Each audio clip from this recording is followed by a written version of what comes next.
Waiting. Drives you mad, doesn't it? Especially in hospitals. They're doing some tests on my wife, Susan. She's in intensive care. I'm just waiting around. See what happens. I've been waiting here for hours. And there's nothing worse, is there? Especially when there's nothing you can do. Do you know, I read somewhere that you can spend up to 5 years of your life waiting. Waiting for a bus, train, hovercraft. Waiting for the phone to ring, cheque to come through the post, girlfriend's period to start. Waiting. And I read somewhere else that if you live to be 75, you can spend up to 20 years of your life asleep. That's 25 years sleeping and waiting. Makes you think, doesn't it? And supposing you had a job that you hated for 20 years, that's 45 years gone, just like that. You've only got 30 left. First 10 of those, you're a kid, you don't know anything. Last 10, you could be half deaf and incontinent. Only gives you 10 good years. Great life, eh? Of course, it's not all bad. Waiting, it's not all negative. You're not always waiting for the bank manager to come out. There's waiting for the match to start. Yeah, I love that excited anticipation.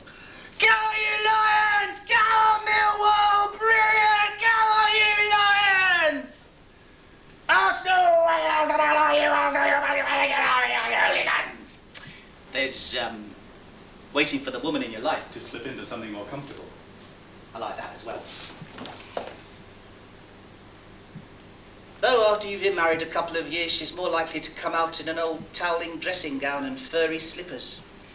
You snuggle up to each other on the sofa watching the television and you go, this is cosy. And of course, there's waiting that's good and bad, positive and negative. Like last year, we were going to Greece for our holiday and we were waiting for the taxi to come and take us to the airport. There it was again, that excited anticipation. Only problem was, I thought check-in time was 12 o'clock. Turns out that was take-off time. I'm sorry, sir. I'm afraid your plane's departed. Oh, look, there it goes now. This little kid came running up. He said, "Yeah, mister, why is your plane like a cake? Scone." 6 hours waiting at Gatwick. Closest we came to divorce, that was. Another time I like waiting. Sorry, you don't mind my talking like this, do you? Just it helps me to relax, unwind, distracts me. Yeah, another time I like is in a theatre waiting for the show to start. Not that I go very often, but when I do, I always make sure I get there in plenty of time, have a leisurely drink in the bar, and I'm always in my seat at least a quarter of an hour before the show starts. Cursory glance at the programme, listen to the buzz of the theatre, watch all the people try to find their seats. Hope that girl in the miniskirt comes and sits next to me in case the show's crap. She doesn't, and then it starts. The music begins. The lights fade. The audience hushes. The curtains open. And then, some dickhead in the row in front arrives late. I hate that. He can't have a seat on the end of the row. He can't wait till the interval. No, everybody has to get up because the dickhead always has a seat in the middle of the row. The whole opening of the show is now ruined for me. You want to give him a good smack in the back of the head. There's not enough of that nowadays, you know. People don't do that. I'm very sad about the demise of the good old smack in the back of the head. Yeah. And for kids to look. Don't do that. See, kids like that. They respect it. You see, it teaches them right from wrong, black and white. They like to know where they stand. Yeah.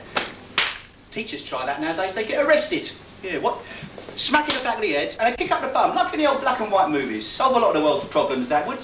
What? And not just kids, some adults could do with that and all. A while ago, my wife Susan took the Hoover round to be mended.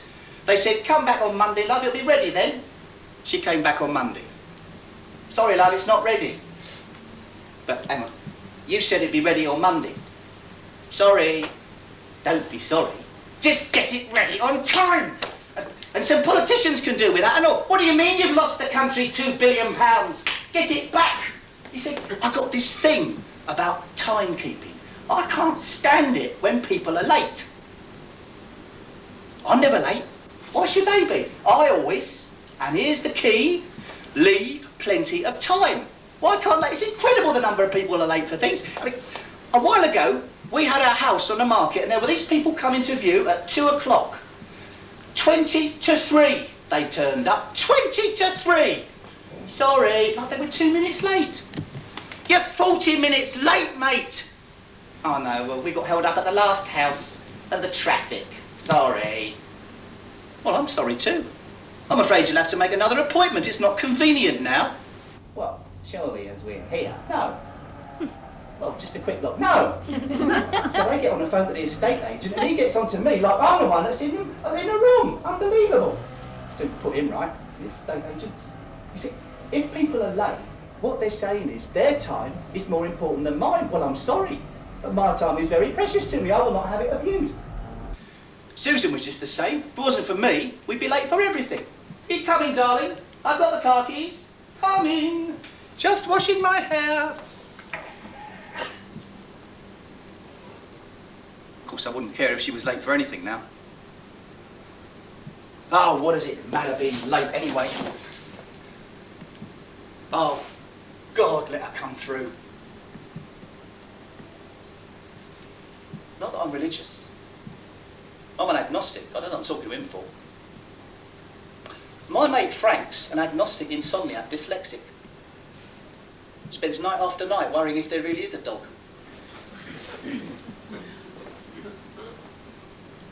She's in a coma, you see. Car accident. Head on with a lorry. Couldn't believe. But if she'd just come through, it'll be all right. Be all right.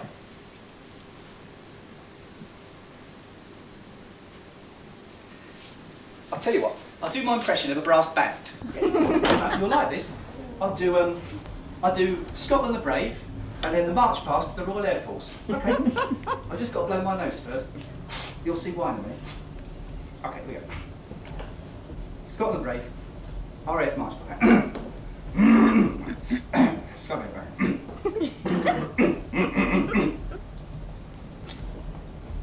Scotland Brave.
Sorry, don't do any good, does it?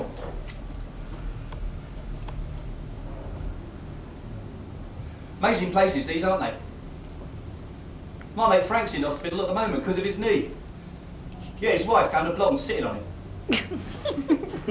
All happens here, doesn't it? Birth, death, love, hope, fear. Microcosm of the universe, all under the one roof. Oh, what? No, it's a good hospital, this. Good doctors, yeah. I've been told. She'll be all right.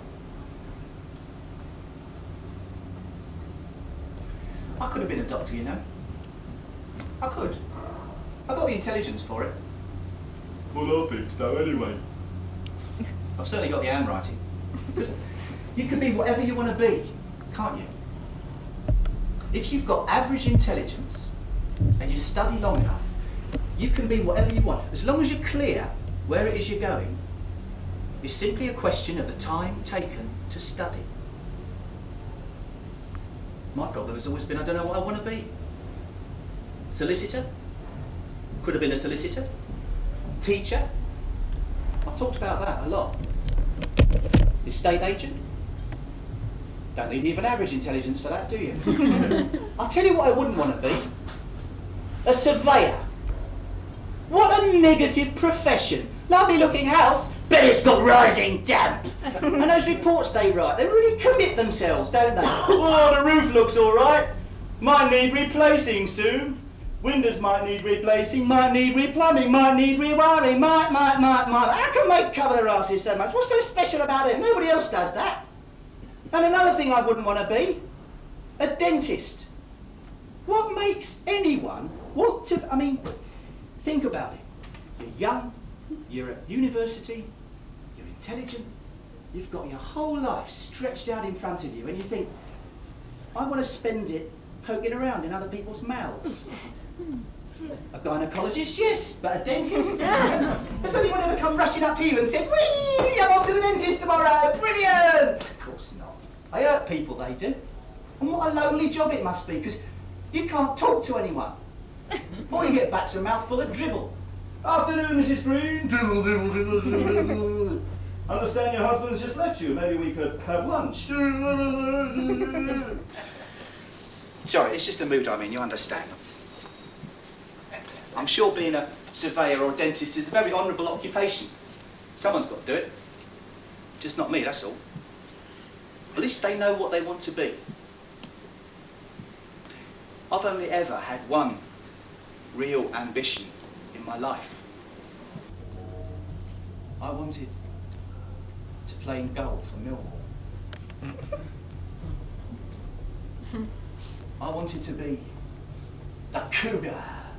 Yeah, Peter Benetti was the cat. I wanted to be that cougar. I was good enough too. I had a trial. I turned up and there were loads of kids there, 6 coach loads of them. They drove us all out to the training ground, divided us up into teams, and we each played a 10-minute game of football. I touched the ball 3 times in that 10 minutes, 1 back pass and 2 goal kicks. At the end of the 10 minutes, they drove us all back to the pavilion, lined us all up and they said, right, you and you can stay, the rest of you can go. But I only touched it 3. How can you tell a goalie in 10 minutes? How can you tell anything in 10 minutes? Is that how we should lead our life? Right, time to choose a wife. Line up, girls. You've got 10 minutes.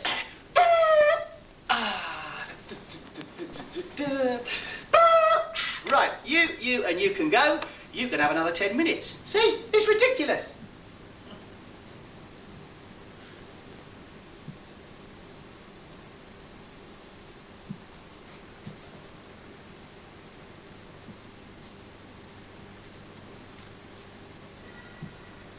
See, the thing is, we had this terrible row. And what I can't bear is the thought that if she doesn't come through, that'll be the lasting impression. The most important thing for me now is to let her know that I really do love her. Why does something drastic have to happen before we can express our true feelings? Not that I've got any problem with feelings. I've got millions of those. Just that they all go on up in my head, that's all. I should have told her more often that I love her. I miss her when she's not around. I'm happier when I'm with her. I should have told her. I should have told her. See, my problem is that I'm a dreamer. I've got much better at it now, though. I focus it more. I still think it's really important to have a really healthy fantasy life. It just shouldn't last all day, that's all. So what I do is, I confine it to one particular time of day when I'm in bed. The moment I turn over and decide to go to sleep. That is my fantasy time.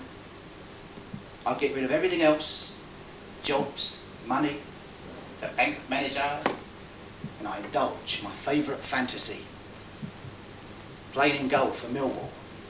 I imagine myself running out onto the pitch, leaping up and hanging from the crossbar. The crowd go mad. They start chanting as I do my warm-up exercises. Only one cougar! Oh yes, there's only one cougar! Only one cougar! The match starts, and in the first couple of minutes, I pull off some unbelievable fingertip saying, the crowd goes mad! And I can almost hear the manager saying, thank God for cougar. If we'd gone a goal down this early in the match, we'd have been in real trouble. He was Scottish. I deal effectively with a cross or two. Cascarino, you won't get it on that field! And I'm asleep. And it's different every day, because it's a different match. Sometimes I replay slow motion highlights of previous games. Other times there's a post-match press conference. Yes, Des, well, saving penalties is all part of the job. Chrissy Wobbles had a bit of a problem with them, as we know, but he was very unlucky. Yes, Barry, Bayern, Munich and AC Milan. It's terribly flattering, but of course I couldn't possibly leave Millwall. Well, Brian, I'd love to, but you'll just have to speak to Mr. Taylor about that. And I'm asleep. And the other good thing is, I never ever have a problem getting to sleep. See, people who can't sleep say it's because they can't clear their minds. They're always tossing and turning, worrying about this, worrying about that, and they spend a fortune on like books and cassettes and videos, and they go and see these gurus, and the gurus say, clear your mind, become one with the universe, don't do, just be, empty that space, clear mind. And it's all bollocks, because you can't clear your mind, that's the whole point. But if you can concentrate on one thing instead of half a dozen, then the problem's not so great, is it? And if that one thing is something you really love, then going to sleep becomes something to look forward to. Maybe I should have been a guru. What?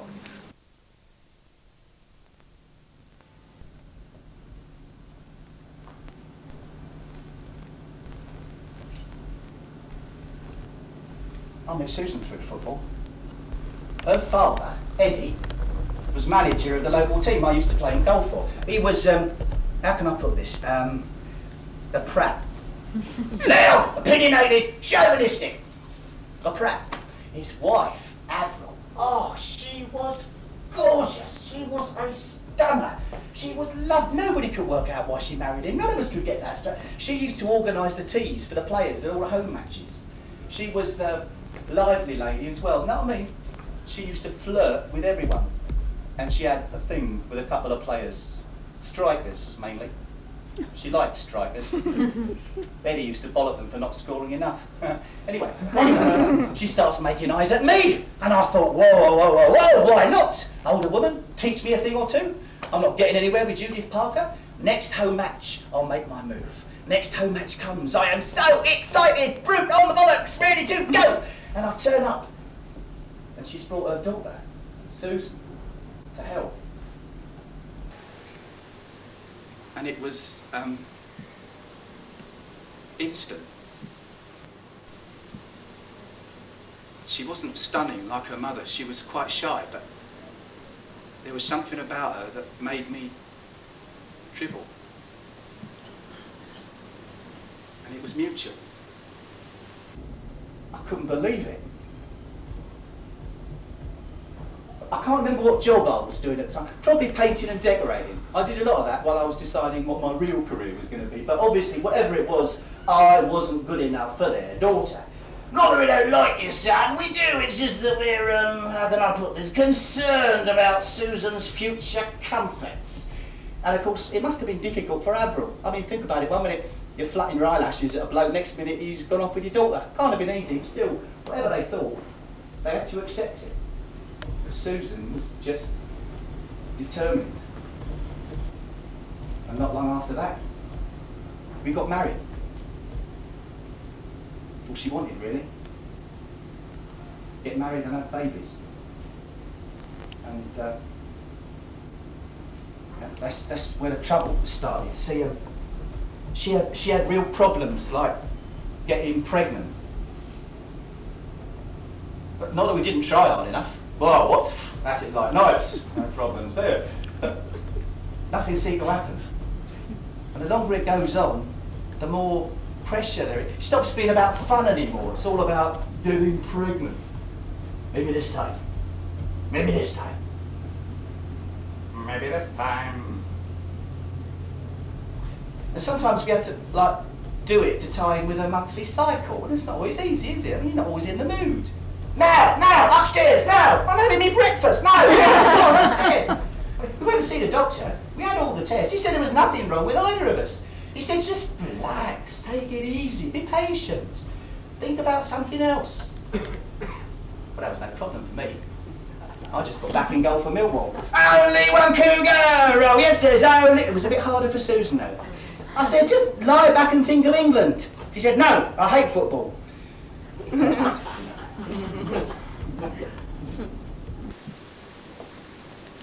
She got pregnant, eventually. I wish she hadn't now. See, she had this miscarriage, and it's because of that all this happened. If it wasn't for the miscarriage, she wouldn't be lying there now.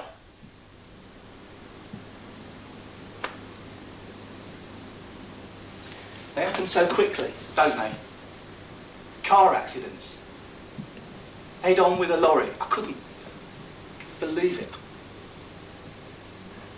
And people stand around staring, don't they, and like slowing down in their cars.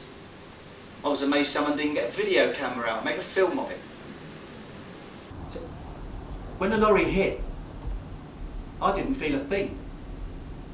First thing I knew, I was outside the wreckage and there was this crowd standing around, all like peering. Piss off! But for some reason, it was like they couldn't hear me. I tried to open my car door to see if Susan was all right, and I saw myself trapped behind the steering wheel.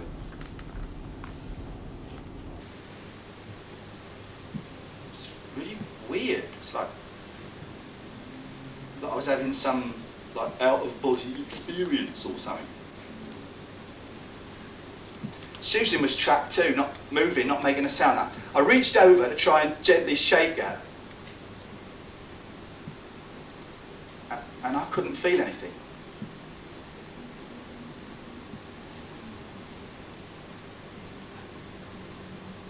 I was so confused.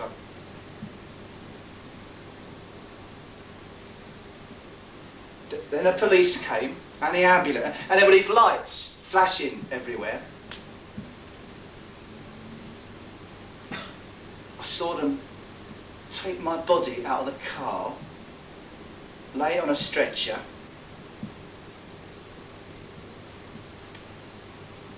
pull the blanket up to my neck, and over my face.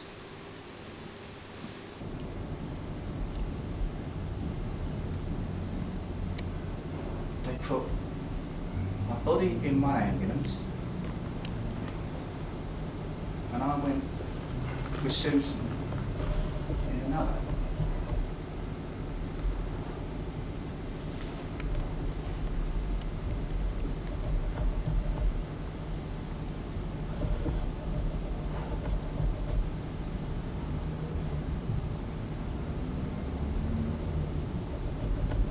Fucking hell. And I've been waiting here ever since.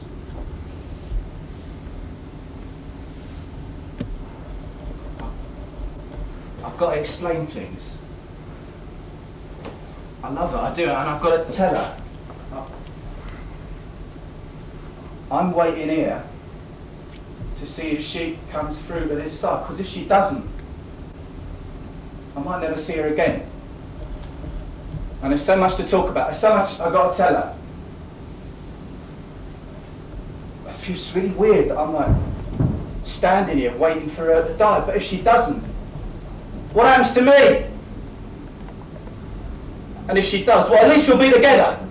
And that's the most important thing, isn't it? Isn't it? I can't get my thoughts straight. It's weird being dead. I've never been dead before.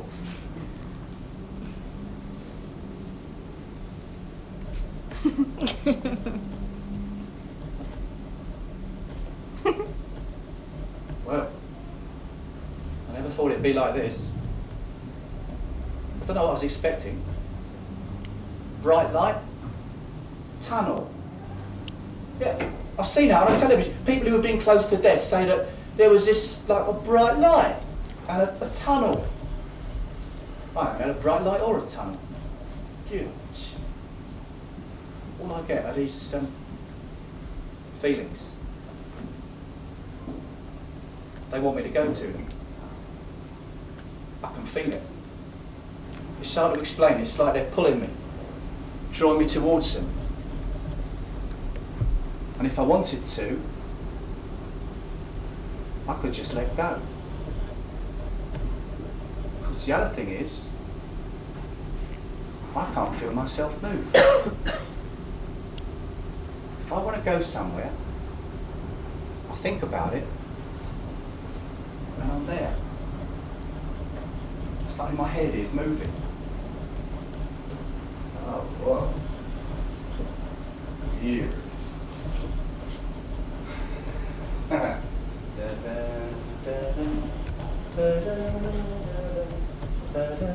But I don't want to go. So obviously my desire to stay is stronger than the pull to go. So if I just ignore it and don't respond, it goes away. I don't know how much longer I can keep that up. I must be an earthbound spirit. A spirit that does not want to move on and has become confused. I'll tell you something, I'm fucking confused. But when you're really, 1 minute you're in a car having a row with your wife, next minute you're a fucking ghost. I mean, what am I supposed to do? Here, I could haunt my bank manager. Nah, I mustn't go about bank manager. Actually, my mate Frank's got a really good bank manager. My mate Frank. Oh no. Frank. It's a good name, isn't it? Frank. Don't get many Franks nowadays. It's all Justin and Jason. I was on a bus the other day and I heard this little old lady say to a pregnant woman, "You can't call him Jason." Every Tom, Dick and Harry's called Jason nowadays. My mate Frank was having dinner with his bank manager. He was this little bald, tubby chap, this bank manager, called Mr. Wainwright. And it turns out this little bald, tubby Mr. Wainwright is really into ballroom dancing. And Frank says, "You know, are you really? Well, yeah, you're all bald and all ballroom dancing." He says, "Yes. I specialise in Latin American." In fact, it's got all that, all that stuff. Well, what do you wear then? And this little bald-tabby Mr. Wainwright says, "I wear a blue sequined catsuit." Wonderful. Brilliant. I mean, if you're in a bank sitting opposite someone you know wears a blue sequined catsuit, there's no problem, is there? Brilliant. That was like haunting. Yeah, I mean, how do you haunt? Is there a school? Do I have to learn? I mean, it's all computer graphics nowadays. You can't just go around going, "Ooh," that'd be taking a piss, that would. And it's just so weird, this not being physical. I was in there. I just remember, I was in that room. I was in that room and I knew I was dead. I remember. I was in that room and I knew I was dead. I was looking down at Susan to see what was going on, and there were these two other nurses in a room, one there and one there. And as I turned to go, I accidentally touched one of them on the breast. Oh, sorry. But of course she couldn't feel anything. So I accidentally touched her on the breast again. I know it's a terrible thing to do. But what was really terrible was that I couldn't feel anything either. And I thought, that's really sad. Then this other nurse suddenly spins round and stares straight at me. She can see me. She's psychic. She can't see me, but she can feel my vibes. Hello? Actually, I didn't say it like that. She was really pretty, so I said, hello. No, it's pathetic, isn't it? I don't know why I bother, it never gets me anywhere. Anyway, she looked me straight in the eye and she said, it's 44. Then I realised I was standing in the middle of the monitor screen she was looking at, and I felt so angry and frustrated. I said, can't you see me? Can't you feel me? And she started walking towards me, and she kept coming and coming, and she walked right through me. So I walked through the walls and come back in here. Well, there's a lot of activity going on in there. A lot of blips on the screen. They all look pretty exciting. Don't look too hopeful, does it? There it is again. Can you hear it? They're not forcing me. I just feel like I ought to go, but I don't want to go. God knows what's up there. Oh God, I said God. Oh shit, I said God again. Oh fuck, I said shit. Oh Jesus, I said shit. I am curious though, to know what's up there. The answers to all those questions you've always been asking, like, are there really pearly gates? Does St. Peter really stand there with a questionnaire? Religion? What do you say? First question he asks is the most difficult. I mean, they all say they're the one true way. Suppose you pick the wrong one. I've dabbled in them all, actually. C of E. Wrong. Hindu? Close, but wrong. Nichiren Daishonin Buddhism? Who? You know, the ones that go, oh yeah, those. Wrong. Spiritualist.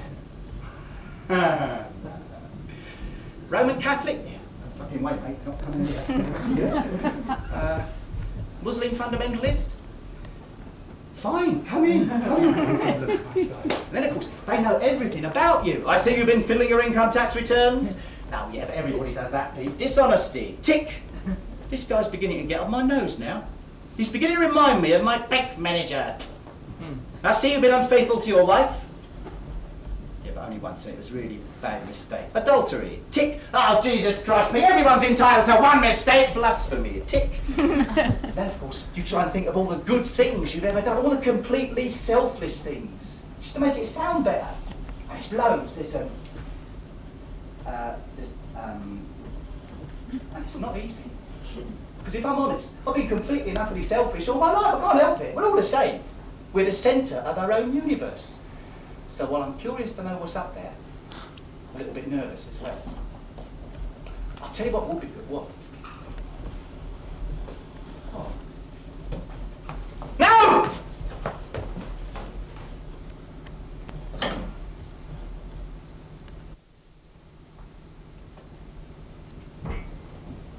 Yeah. I'll tell you what would be good. Think of all the famous people I'll get to meet now I'm up here. Yeah. Marilyn Monroe. Oh, I've always had a thing about her. She's dead sexy. When I say dead, I mean, Adolf Hitler. I'd like a word with him. Nasty little shit, upset my mum. Jack Ruby. I'd like a word with him. I bet Lee Harvey Oswald would like a word with Jack Ruby. I bet President Kennedy would like a word with Lee Harvey Oswald. Jeremy Beadle. He's not dead. Well, we live in hope. And then, of course, supposing reincarnation is true. I could have missed him. I could have missed all these famous people. They could have gone back down for another go. I could have an appointment with Vlad the Impaler and find out he's already gone back down as Michael Portillo. They could be anywhere. And then, of course, I get to find out who I was in a previous life. Ah, what? Some romantic, legendary figure of history, I shouldn't wonder. Robin Hood. Errol Flynn. No, I couldn't have been Errol Flynn, I'd be knackered. Michelangelo. Artex in the Sistine Chapel. Oh, what? The other thing, if it's all true, apparently not only do you get to go back for another go, but you get to choose who you go back down as. The return of the cougar! Brilliant! Only one cougar! And then my luck, I'll probably go back down as a bleeding surveyor. I'll tell you who I'd love to meet. Oh, brilliant! What? My hero. Oh. Who's this? Who's this, right? Who's this?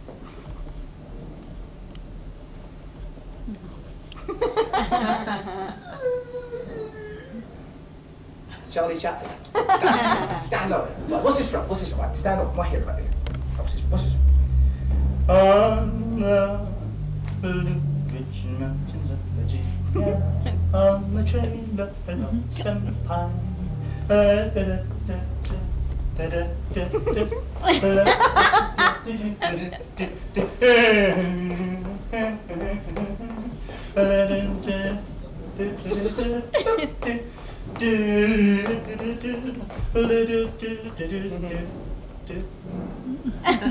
Way Out West, 1937. Stand, all right, I love that man. No! I'm not coming! I've got to be here. If she does come through, I've got to be here to talk to her. I've got to know. I know we had a terrible row, but she could have had the miscarriage anyway. You don't know! All right, maybe you do know. I'm not coming anyway!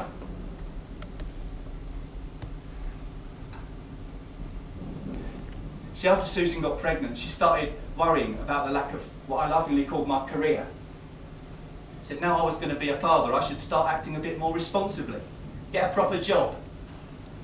Eddie offered me one at his place. He's got this industrial cleaning firm. Makes a lot of money. I used to help him out the odd weekends. They clean office blocks. I hated it.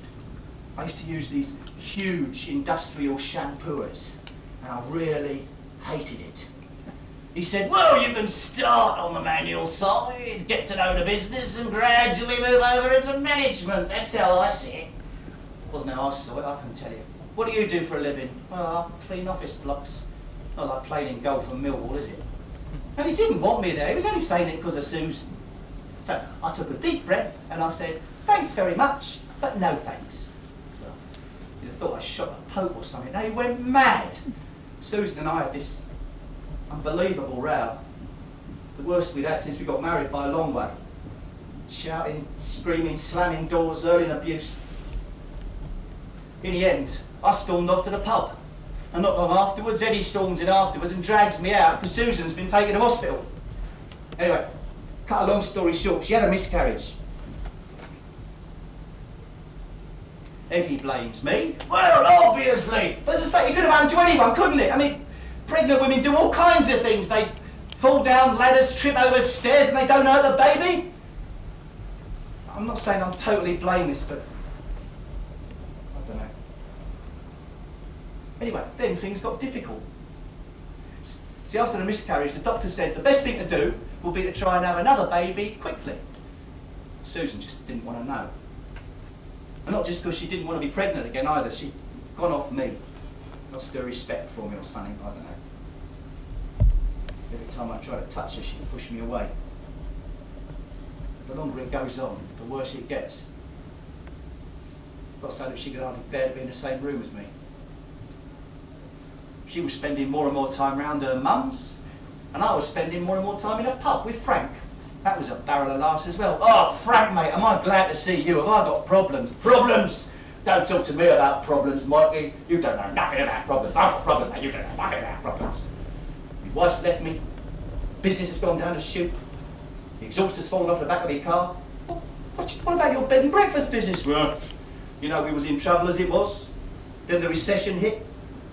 Things got so bad we was nicking towels off the guests. Your wife!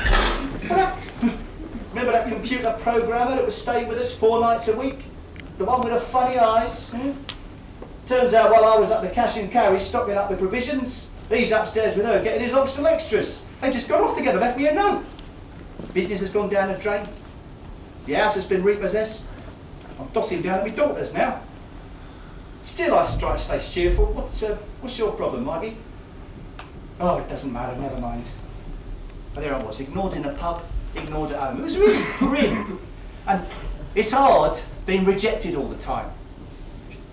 You try being patient and gentle and understanding. But in the end, I said, "I'll sod you then!" And it was when I said that Susan suddenly changed. We started talking again about children. Nothing else, just talking. I said I was sorry. She said she was sorry. I looked at her. She looked at me. We danced for a while. I said I'd see what I could do about getting a job. Maybe even go and talk to Eddie. what else can I do? So we discussed it and we agreed I would try and get another job from her father and we would try for another baby. She said she was too tired to try that night, but we'd try again tomorrow night. We can imagine what happened, can't you?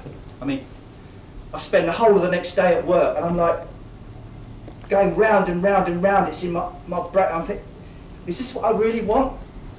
Do I really want to try for another baby? Is it going to take months? She could have another miscarriage. Do I really want to work for Eddie for the rest of my life? Is that what it's all about? And it was all like seized up in my brain. And when I finally did get home, there's all these heavy hints about an early night. When we finally did get to bed, I couldn't do it. First time in my life it's ever happened to me. I've heard about it happening to other blokes, but never to me. No problems there. And not only was it slightly embarrassing, it was also really bad timing. You don't love me! You don't want to have children! I do! I think I'm just a bit tense. We'll try again tomorrow, shall we? Of course, by the time tomorrow came, I really was tense. And the trouble is, you have to get to the stage when something's about to happen before you realise that nothing's going to happen. And the longer it goes on, the worse it gets. Susan was feeling vulnerable. He gets only afraid to try in case it happens again. It was awful. She said, you should go and talk to someone about that. Well, it's all very well, isn't it? I mean, it's not the sort of thing you like to admit to, is it, eh? See? I thought of buying one of those machines they invented for diabetics. Yeah, apparently, when diabetics get to be 40, sometimes they can become impotent. So what they do is, they implant this stuff, and you pump it up. You put a rubber band around the base, and it stays up as long as you want it to. Way! Oh, maybe not. I should have spoken to someone. Why can't we talk about these things? Nothing to be ashamed of. It's all this macho stuff, you know. It starts at school. Did with me anyway. There was this girl in my class at school called Bridget O'Neill. She would go out with anyone. And when her blokes came into school the next morning, they kind of went... I thought, right, I want some of that. I asked her out. We went to the pictures. At the end of the evening, she said no. What? No. Sorry, what do you mean, no? No! What could I do? I was in a terrible fit. There was only one thing I could do. Next morning, I came into school, I went... Looking back, I think she was the only virgin in the old bloody class. Anyway, I was at work one day, and this was all like playing on my mind more than usual. And I erupted. I said, right, this has gone far enough. Enough is enough. We're going to sit down and talk this thing out. Me and Susan, just the two of us, nobody else. We're not going to involve anybody else. I'm not going to go and see no psychiatrist or bloody mad anyway. We're going to sit down and have it out in the open, just the two of us. Right. No time like the present. I'm taking the afternoon off work. I went straight home. Susan wasn't there. No problem. She'll be round her mother's. Susan wasn't there either. Avril asked me in for a cup of tea. She asked if there was anything she could do. Obviously, she knew that me and Susan had been having problems. I said, no, thank you. And then she said something that really surprised me. She's not easy, is she? Sorry? Susan. She can't be easy to live with. The reason that surprised me was that I thought they were a really close family. And then it all came out. Oh, they're close, all right, those two, Susan and Eddie, thick as thieves they are, they're just the same. She can do no wrong in his eyes. Nobody would have been good enough for his daughter. I wanted you to marry her. Thought it might do her some good. She's been so spoiled. On and on like that. I couldn't believe it. It hadn't been her mother Susan had been coming round to see all this time. It had been her father. That's where she'd been getting her sympathy from. Avril kept wanting to send her back home. They'd have rows about it and everything. She said, ever since Susan was born, and there were tears welling up in her eyes. I was stunned. I'd never seen her like that before.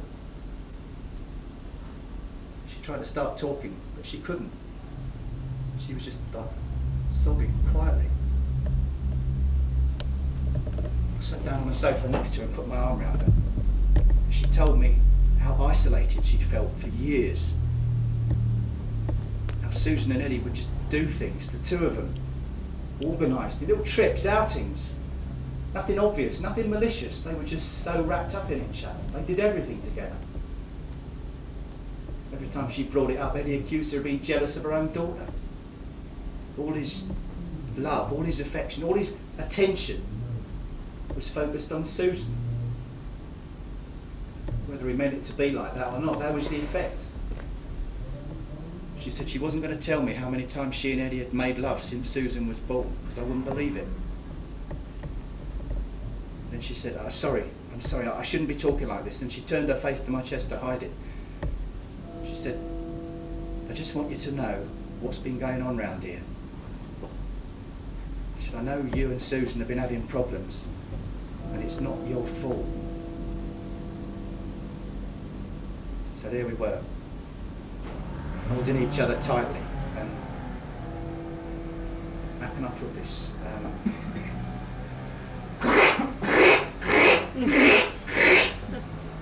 She looked at me, she said, see, I told you it wasn't your fault. She kept staring at me, not moving her face, her lips. I couldn't help myself. Neither could she. We were both so lonely. And it was incredible. Just incredible. No fumbling. Completely in rhythm. Passionate. Unhurried. Comforting.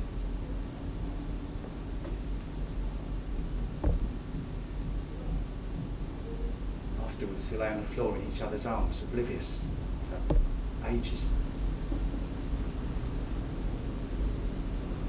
We at the front gate. Here in the front door. The door opens.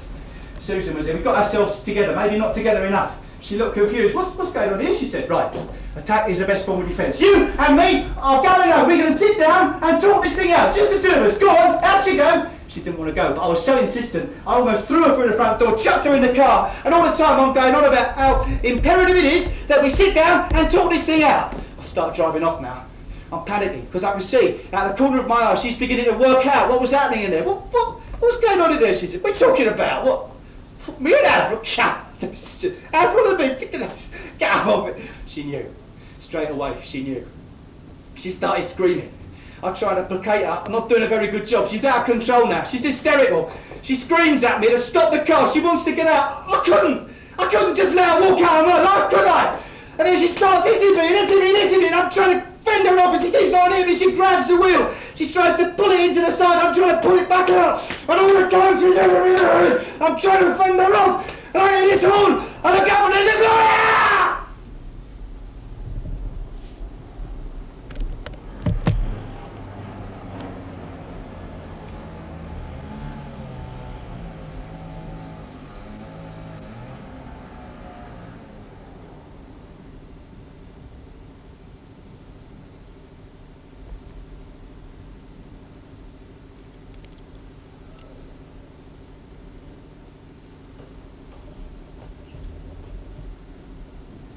How can I put that right if I can't talk to her?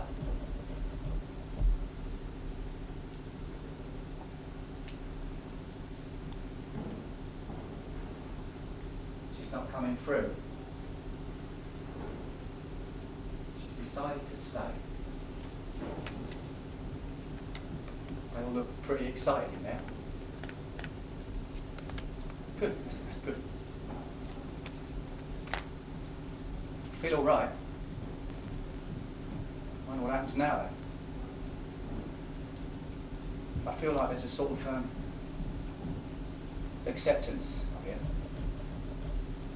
How can I put it right? Next time.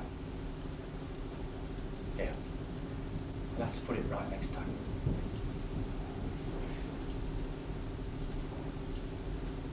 think I've got to go now.